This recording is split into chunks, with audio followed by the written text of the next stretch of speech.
dik jochiw thieth mag UHC e yo mongiroreb kaka ne ochika kod jatend piny William Ruto.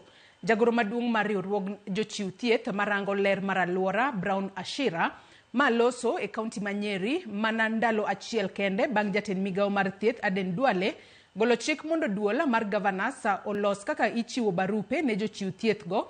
Osingo ni ok gibidokie tich nyaka giyud barupe mag tich e yo mongirore. Jochiw thieth gi osebedo ka ng'anyo kuom ndalo 4 koro. We are asking the COG to man up. I mean, health is a devolved function. We know the governors refused to give our colleagues the PNP letters.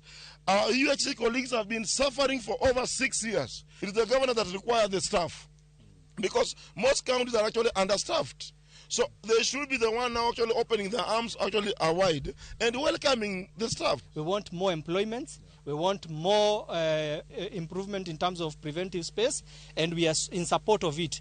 As long as preventive is catered for, we are more and more support of it, because our main agenda here is to make sure that our people, our public, are protected from all the diseases that are preventable.